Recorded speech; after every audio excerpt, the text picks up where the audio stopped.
Hi, my name is Samantha Guidry, and this is a presentation on my book review for Urban Science Education for the Hip Hop Generation for the University of La Verne, Education 390, with Professor Hayes. Urban Science Education for the Hip Hop Generation, Essential Tools for the Urban Science Educator and Researcher is a book that's written by Christopher Edman. It's research-based and it's self-narrated. Christopher Edman is a public speaker. He's the co-creator of the Hip Hop Ed social media movement. He holds a PhD in urban education with a concentration in mathematics, science, and technology. He has a master's degree in natural sciences, a bachelor's degree in physical anthropology, biology, and chemistry.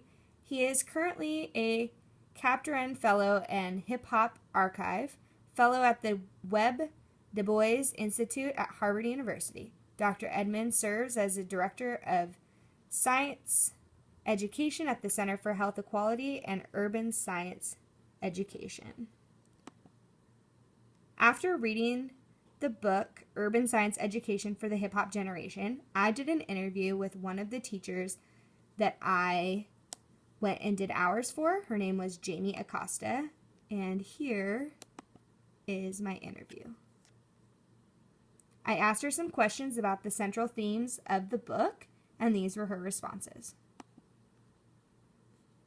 Jamie Acosta, I have some interview questions for you for my Education 390 class. It is very common for students in the classroom to possess a variety of learning styles. What is your philosophy on this, and how have you tried to accommodate different learning styles in your classroom?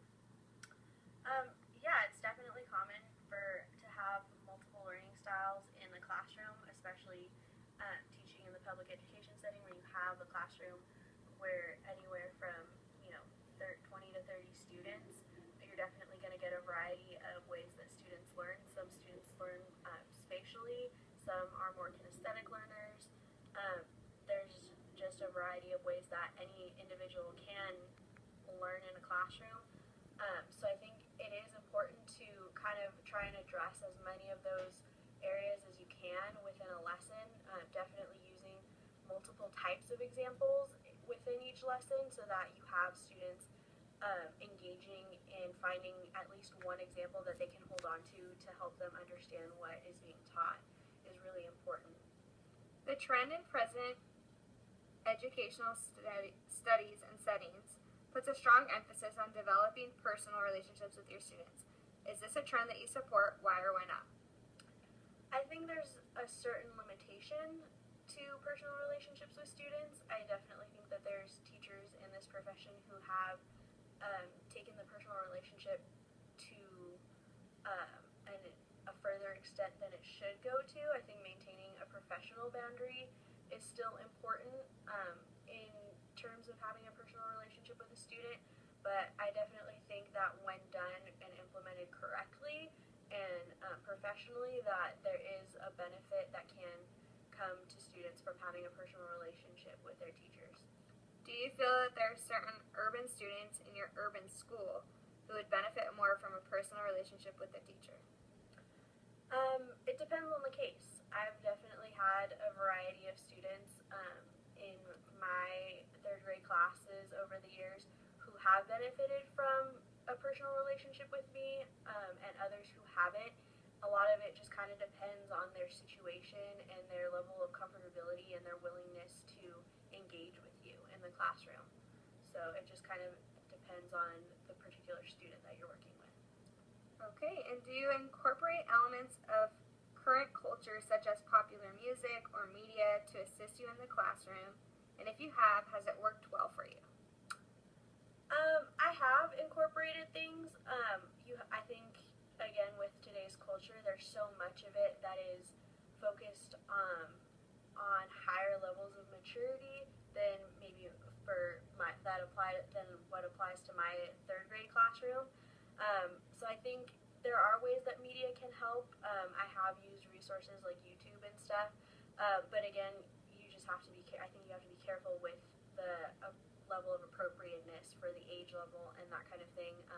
I definitely would not pull something from, say, MTV to show to a group of third graders, but I think that there are certain things that are more applicable in their age range in the media today.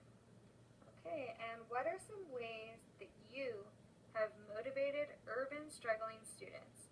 Are there any specific urban cases that you can share with us? Again, that's kind of been on an individual basis depending on what the subject the student's struggling with, and what the issue is with them academically. If it is something that is a little bit more personal topic with them, being something at home affecting their performance in the classroom, there's definitely different ways that I've handled those kinds of situations versus something that's maybe a little bit more academically based, like a learning disability or something of that nature. I did have a student last year who was struggling.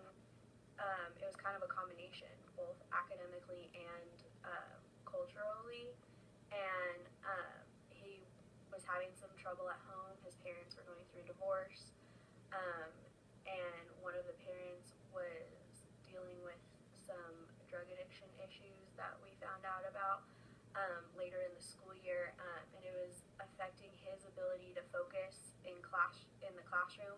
He also did have ADD, so kind of using tools to combat that, he definitely got frustrated at different points of the year, struggling academically. Something that I found helped him a lot was things like goal setting, finding different small goals. Getting him to focus on what a long-term goal for the remainder of the school year would be, and then breaking that down into okay, what are smaller things with his assignments? What are things that he thinks he can handle, that he can do, and giving him those attainable goals to reach really helped him feel a little bit more empowered and control of what was going on around him, since so much of his at-home situation was out of his control, and then having a learning disability that he didn't necessarily have full control over, letting him see that there were other aspects that were productive that he could take control of and build off of, really helped to keep him engaged and improve academically in the classroom. So that's definitely one motivational tool that I've used. Okay, thank you for your time.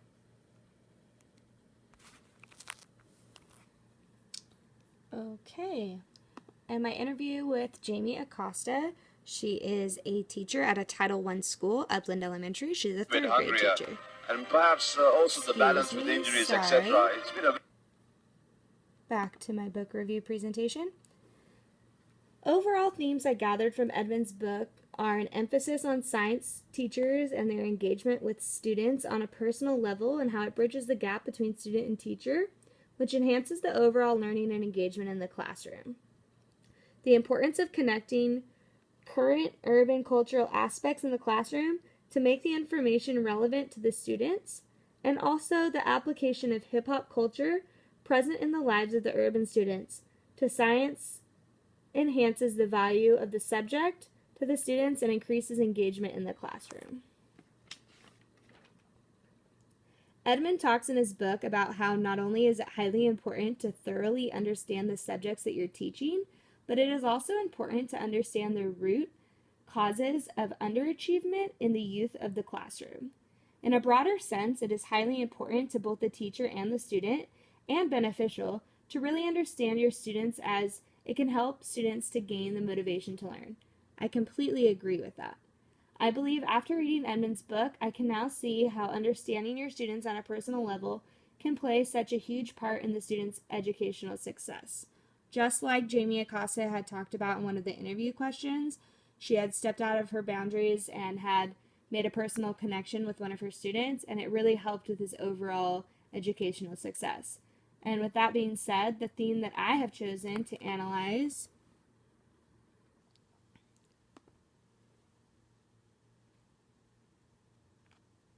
is, after further investigating the themes of the book, I found that Robert J. Mananzo's article relating to students, it's what you do that counts, equally supports my theme by stating, if the relationship is strong, instructional strategies seem to be more effective. Thank you.